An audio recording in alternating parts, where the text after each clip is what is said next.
Good afternoon, everyone. Treasure Troller here from the militant state of Michigan. Partially mask-wearing militant state of Michigan. Sorry about that. Kind of a sad day today. Olivia Newton John passing away. One of my first kind of musical crushes. You have to put her up there with the two babes from ABBA. I remember having Olivia's, I think it was her Come On Over album.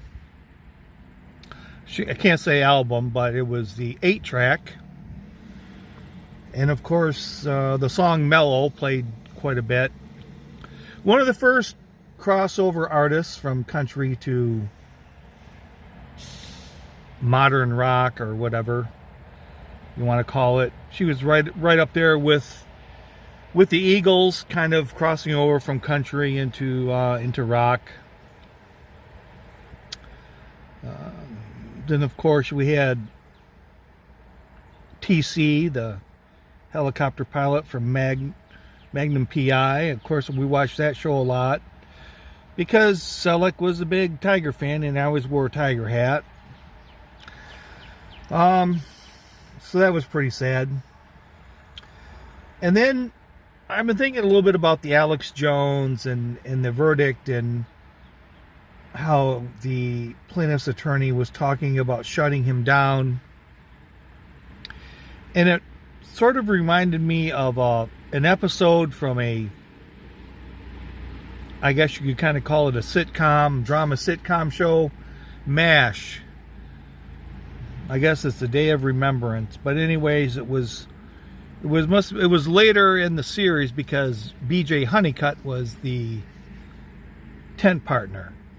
Whether Winchester was there, Emerson Winchester III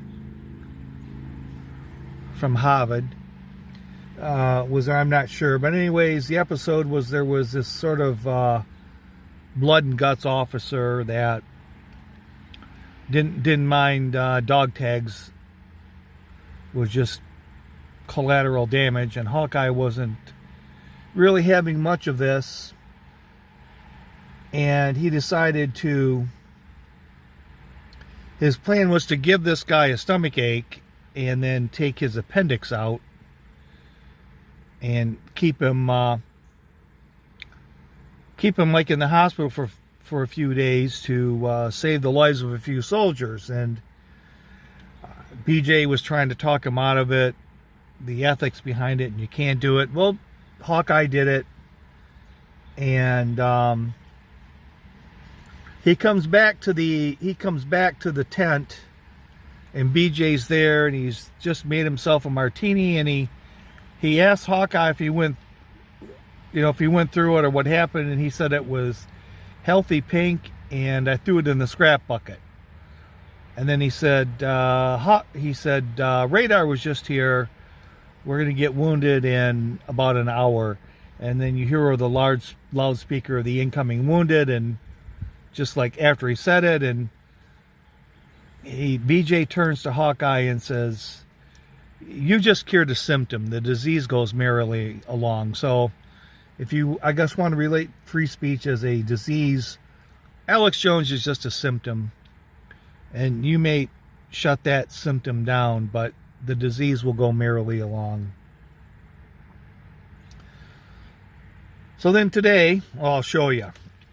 I had this light on in my car. Let's see if I can get the other ones to turn off. You're not going to see it, I guess.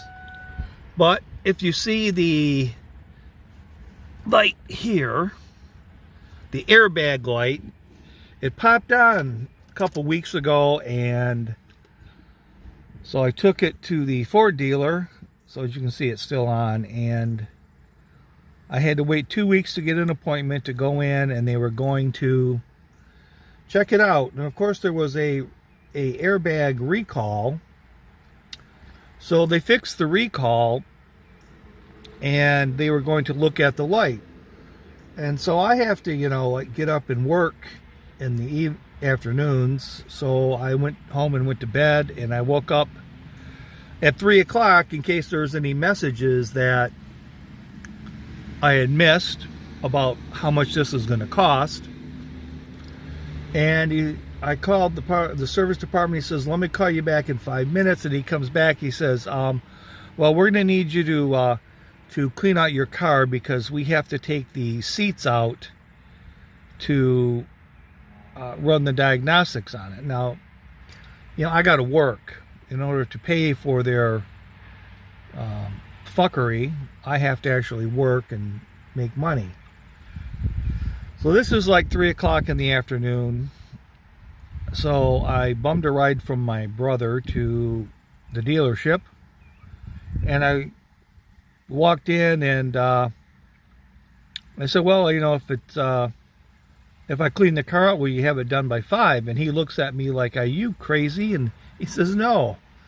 I said, well, give me the car back. I found it rather coincidental that just at the moment that I called to ask about the car is when the guy at the desk of the service department, just then he found out that, well, they needed the car cleaned out. So I think I could have, had they called and left that message, I probably would have tried to work something out.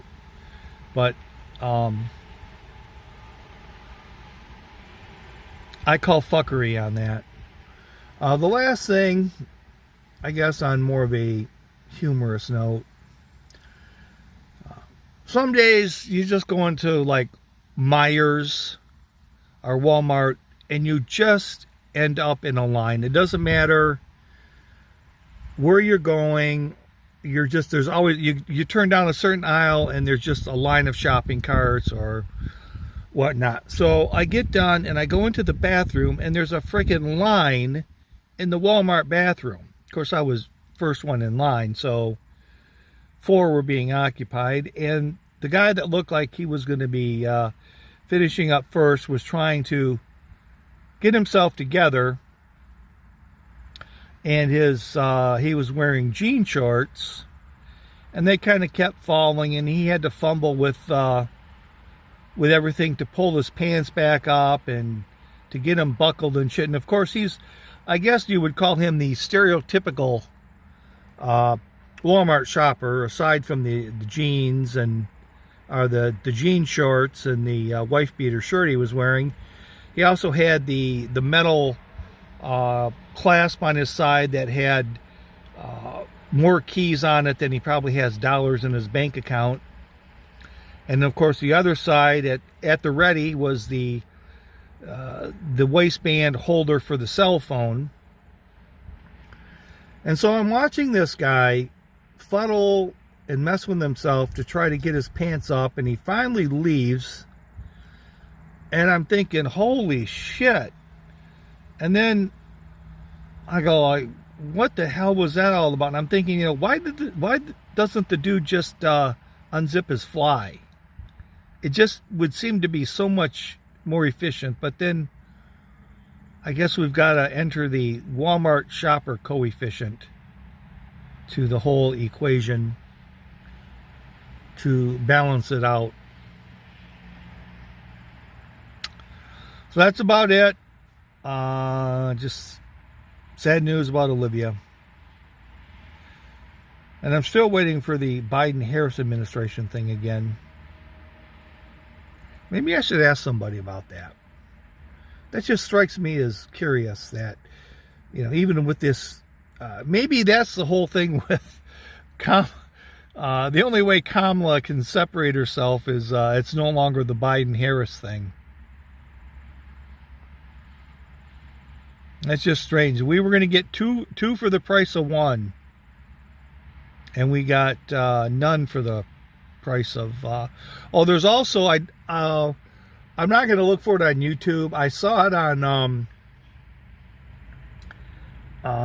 Joe Pags just a few minutes ago. He had a video of Biden, the Dimension chief, getting off the helicopter. I don't know what they call that, Air Force, whatever. Trying to put his jacket back on. And he couldn't get his jacket back on. He had to have his wife, the doctor, help him get it on, and he, I'm not, it just added to the thing. I've done it on occasion when I was forced to wear a mask. Your glasses, the bridge, sort of, fits on the mask. They don't really fit sort of behind it. So he had the glasses kind of setting over his mask, and when he finally got his jacket on, his aviator sunglasses hit the deck.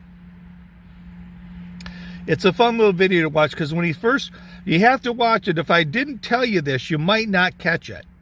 Or if you maybe had it on a big computer screen, you might be able to see it. But when she first holds the jacket for him to put his, to get his arm in the sleeve, he puts his arm in the inside pocket. And he turns to look to see why he can't get his. It's really quick, and it's kind of a subtle little move. But if you search YouTube for Joe Biden and putting on his coat, it's hilarious. So this is Treasure Troller saying aloha and good day.